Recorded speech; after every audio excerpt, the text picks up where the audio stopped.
तो जी हाँ दोस्तों, एक नई और बड़ी अपडेट हमारे सरकारी मुलाजमीन के लिए।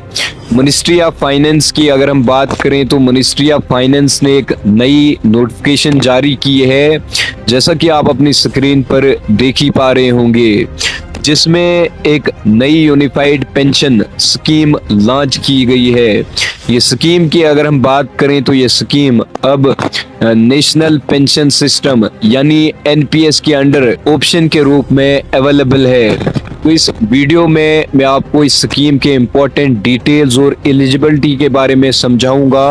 तो ज़्यादा से ज़्यादा आप इस वीडियो को शेयर करें ताकि जितने भी जो हमारे सेंट्रल गवर्नमेंट एम्प्लॉयज़ हैं, हमारे सेंट्रल गवर्नमेंट एम्प्लॉयज़ तक ये इंफॉर्मेशन पहुंचाना आप सभी का जो है वो एक हक बनता है आपको।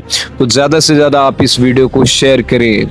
तो सबसे पहले अगर हम बात करें इस स्कीम का पर्पस क्या है, तो स्कीम के पर्पस की अगर हम बात करें यानी यूनिफाइड पेंशन स्कीम की अगर हम बात करें तो यूनिफाइड पेंशन स्कीम का मकसद है रिटायरमेंट के बाद एम्प्लॉयज को एक एश्योर्ड और स्टेबल पेंशन प्रोवाइड करना। ये स्कीम की अगर हम बात करें तो ये स्कीम सिर्फ उन एम्प्लॉयज के लिए है जो अभी नेशनल पेंशन सिस्टम यानी एनपीएस के अंडर आते हैं।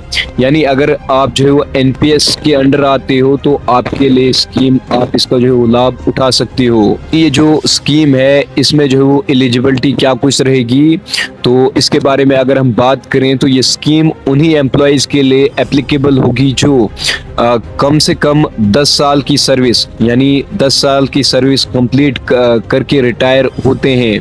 यानी अगर आप जो है वो 10 साल किसी डिपार्टमेंट में जो है वो काम करते हो तो 10 साल की सर्विस कंप्लीट करने के बाद जो है वो रिटायर होते हो तो आपको इस स्कीम का जो है वो लाभ मिलेगा।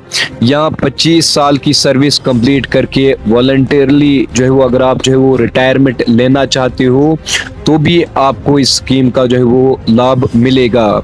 लेकिन अगर किसी एम्प्लॉय को डिसमिस या रिमूव किया गया है सरकार के द्वारा या रेजिग्नेशन दिया गया है तो वो इस स्कीम के लिए एलिजिबल नहीं है।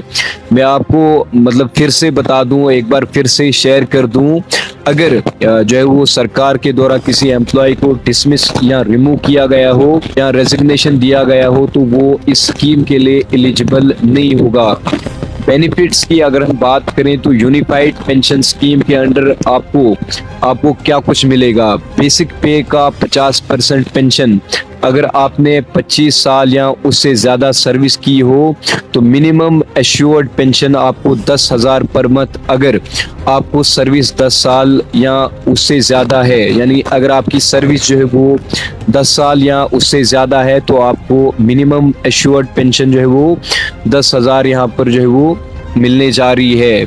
वहीं अल्लाह न करे डेथ के केस में फैमिली को 60% पे आउट जो है वो दिया जाएगा। डियरनेस रिलीफ का भी यहाँ पर इसमें कहा गया है कि डियरनेस रिलीफ भी एश्योर्ड पे आउट और फैमिली पे आउट के साथ ही मिलेगा। तो इसमें सरकार और एम्प्लॉय दोनों का इसमें जो है वो कंट्रीब्यूशन रहेगा। एम्प्लॉय का कंट्रीब्यूशन 10% ऑफ बेसिक पे प्लस डीए, गवर्नमेंट का एडिशनल कंट्रीब्यूशन 8.5% ऑफ बेसिक पे प्लस डीए। इसमें मजीद ये कहा गया है कि जो एम्प्लॉयज़ पहले से ही एनपीएस के अंडर हैं उन्हें ऑप्शन दिया गया है कि वो यूनिफाइड पेंशन स्कीम चूज करें या अपने करंट एनपीएस के साथ बने रहें।